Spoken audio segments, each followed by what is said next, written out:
live in a world where the idea of love is fed by a happily ever after. Our perception of what should and should not be is completely skewed by what we have learned in media.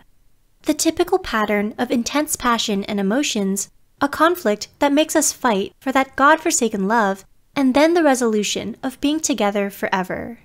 We see any romantic or sexual interests outside of that relationship as immoral, and that we must constrain ourselves for this one love for the rest of our lives. But is there such a thing as your one and only love? Is it not possible to love more than one soul?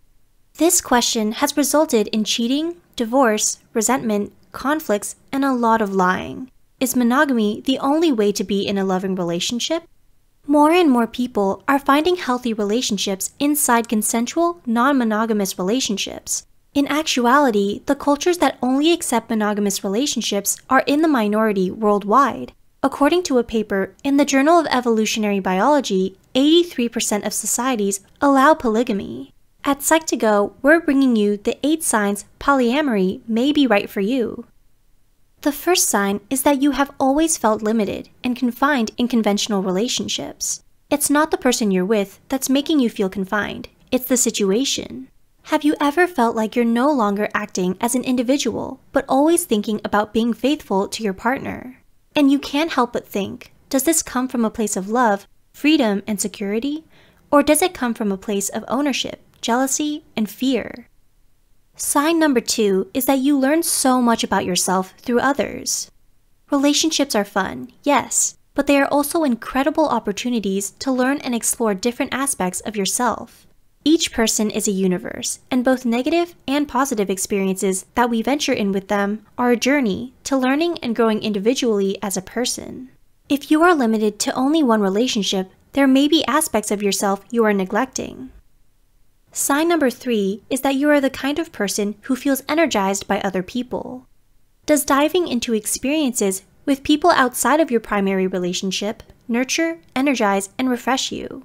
Do you feel energized and refreshed after you have an innocent yet perhaps a little flirtatious coffee with someone from the opposite sex whilst in a relationship?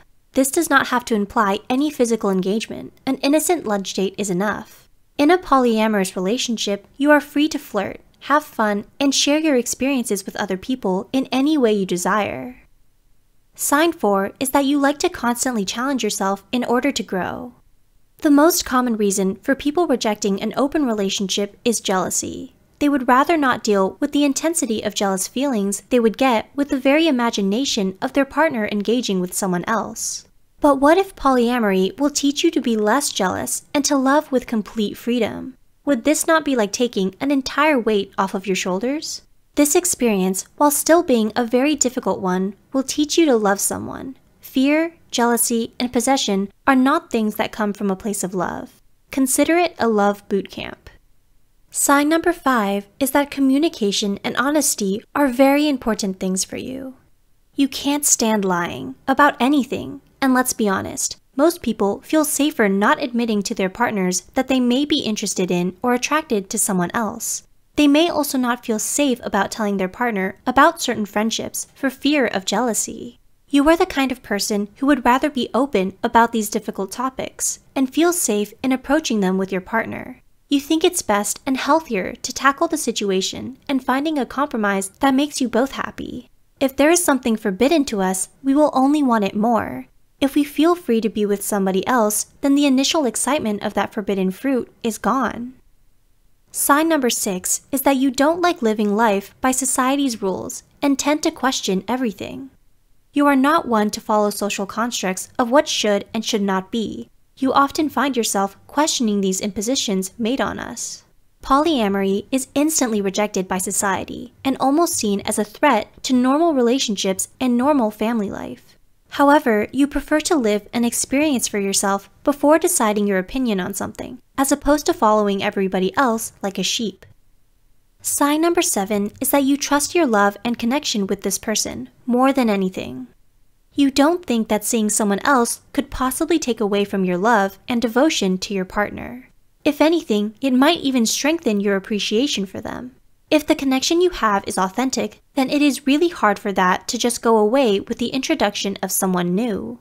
Sometimes we just enjoy someone new in our lives, but that does not mean we want them to ever replace our partner. And finally, sign number 8 is that you are aware that we can love more than one person and feel attracted to more than one person. If we learn to accept that one person cannot fulfill every desire that we have, then we will immediately resent our partner less and appreciate them more. If we decide to allow ourselves and our partners to fulfill things we can't through someone else, we are making them happy, and that, my friend, is love.